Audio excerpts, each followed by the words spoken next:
Hey, it's Tim, Pickup Truck Plus SUV Talk, joined by my friend Kyle Connor. Connor. Yeah, you're good. Connor here. Right. Out of Spec Studios. I'm sorry, I didn't catch your name. Alyssa. So out of Spec Studios as well. So I'm in Kyle's Rivian first time in this vehicle. I've driven a Lightning, but never driven this one. And so, You're gonna drive it.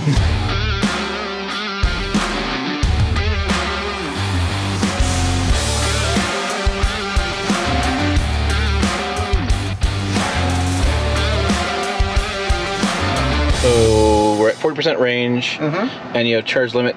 Because that's the same thing with cell phones, right? You don't charge them up all the way because it could damage the battery long Yeah, term. basically, it's fine to full charge it, but you don't want to let it sit there. Okay. So we don't drive the truck too often. We're typically just around town, or even just coming down here and back to Fort Collins. So I charge it to 70% every day. If I'm towing 85 or 100, just use it when you need it. A whole bunch of different drive modes on it as well. So we have 8,433 miles on it, just so you know. Here's the Spec, if anyone's wondering. Yep. The Spec we didn't want. We wanted the off-road Spec. This is what they had. So here are your essentially different drive modes. All-purpose sport, conserve is for range. Off-road, there's a whole bunch of different menus within off-road, and then towing. Suspension height, you have your ride stiffness. The regen is really strong. And then stability control on or off, basically. There is a middle setting as well. Okay. And then there's your screen there. No heads-up display. Nope. Okay, that's fine. And then controls the dead foot pedal, and then is that the shifter there? Yeah, No. so it's right here like a Mercedes, like the Sprinter you've been driving. Yeah, no, I'm like, wait a minute. It's always funny to me, like that Sprinter van was the same deal. It's like, here's this massive vehicle with this tiny little yeah, it's like, what are you talking about? What's going on here? Tiny start button you gotta find. Yeah. So yeah, all right. It's gonna be interesting. So fortunately, let me drive it. You put a lot of miles on it. You have a lot of EV experience. So I know we're talking a little off camera. You like the daily driving of it, but towing is going to be the obstacle. But that's okay, because if you don't tow very often, well, that's the thing. It's kind of one of those things, right? We do a lot of towing. I think every day or every other day I have a trailer on it, but it's mostly like moving this car from that side of town to other, and it's fine. And I typically get about 100 miles of range with a trailer with a car on the back of it. Okay. And the weight doesn't really affect trailering at all. It's all the aero profile of what you're pulling, especially on the highway. And so when you have energy in the battery, it's great. But as soon as you need to go somewhere with a trailer, we're not there yet with electric. Yeah, and you're right. It's totally one pedal driving in that the regen is so stiff. Yep. Which is good. I mean, you look like you can adjust that too, but you have it in the mode I have it in now, which is squishy suspension and max regen. So if you didn't catch that, I didn't hit the brakes. We stopped. That's how that works. Yeah. That's what brake regen is, because if you've never driven an EV, and I've happened to drive quite a few of them, is that you don't have to use brakes as much. That's one of the things people talk about, like Teslas.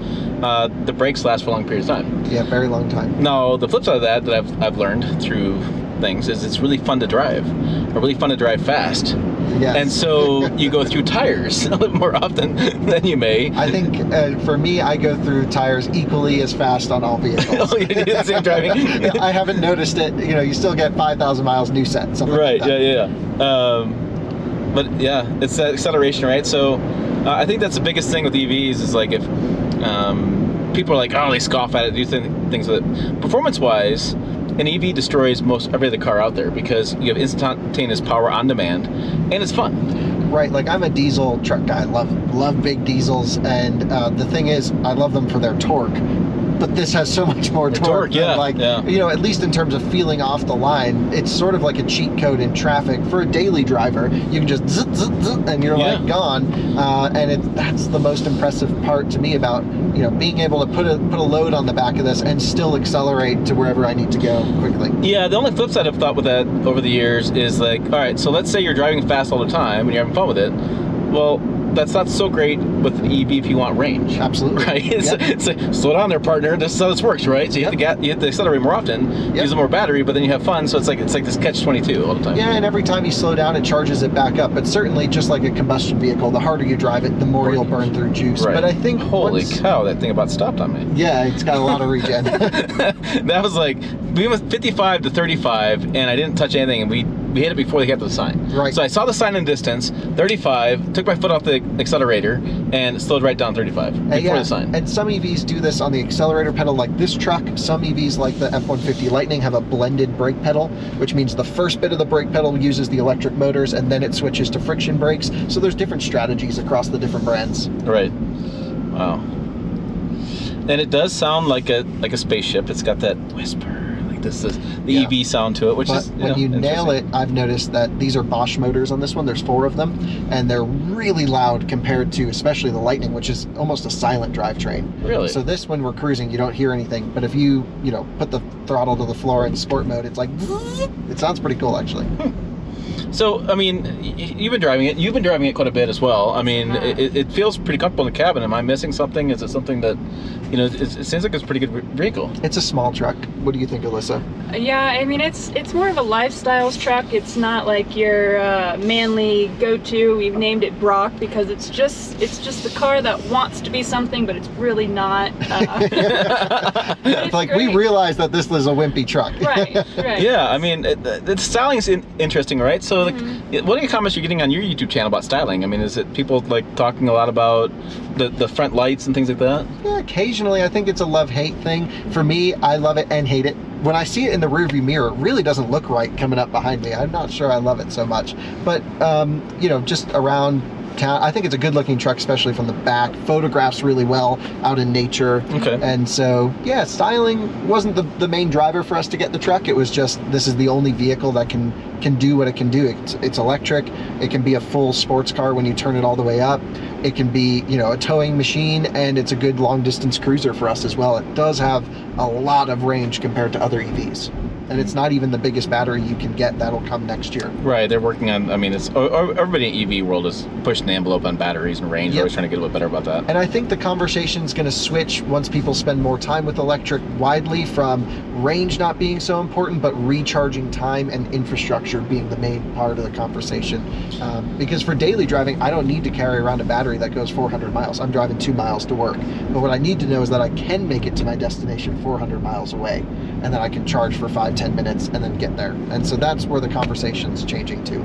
Yeah, I mean, I think the thing I always think about is if you think about 400 miles of range, some gas engines have the same amount of range. Yeah, or less. I was driving the 6.2 Denali Ultimate this week, and that had 360 miles on a full tank. Right. So, I mean, you're still stopping with both those vehicles, just it's time of how much you're stopping. Yeah, so I'm bumping you into sport mode now, which stiffens up the suspension as we can really get on feel.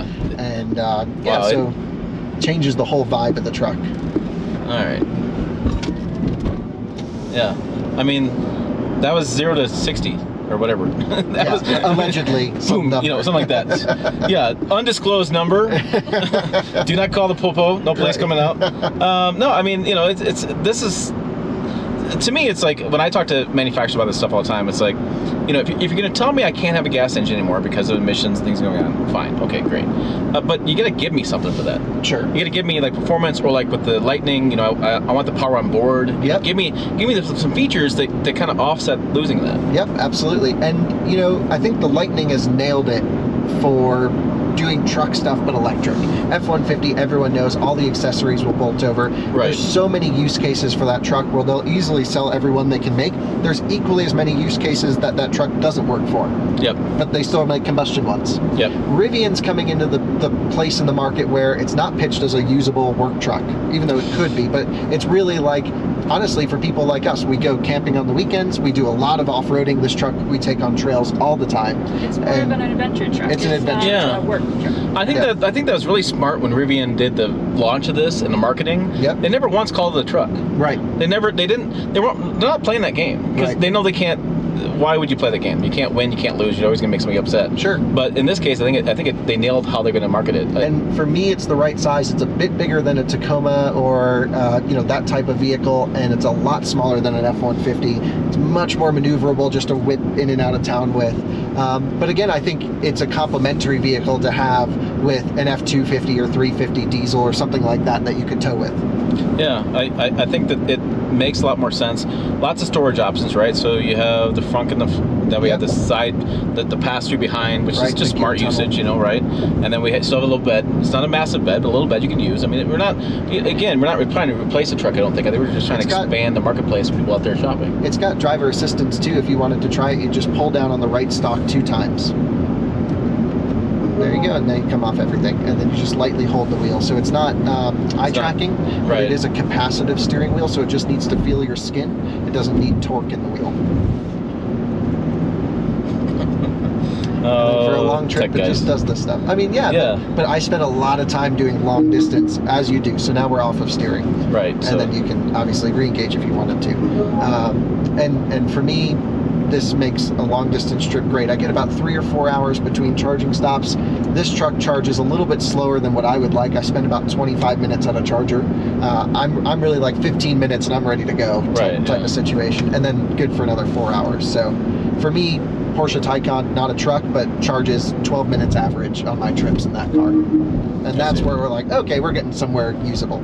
Yeah, I hear it all the time. People are like, well, you're going to be stopped there anyways for 30, 40 minutes.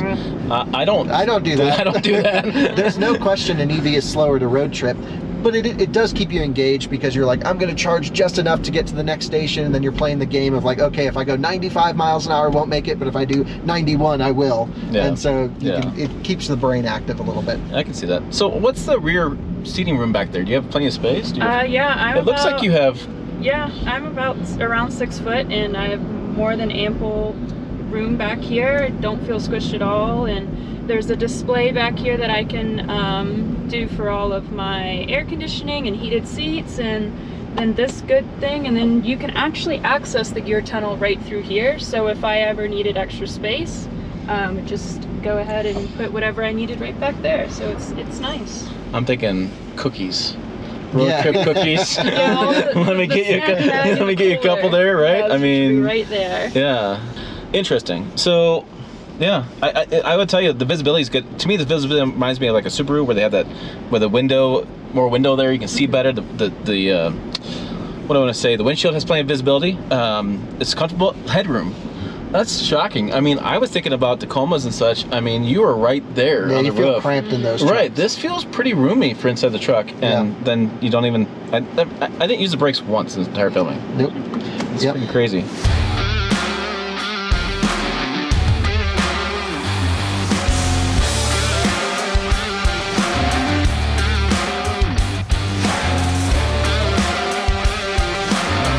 I think what's interesting really is like just having all of this capability for off-roading stuff. Again, for trucks that are meant to work, definitely better options. But for this, going out here in Colorado, we have a whole bunch of different modes we can put the truck in, and it does a great job of, powertrain management. It gets software updates, so we had a lot of issues with Rivian's software and powertrain management when we originally reviewed the truck 6+ months ago.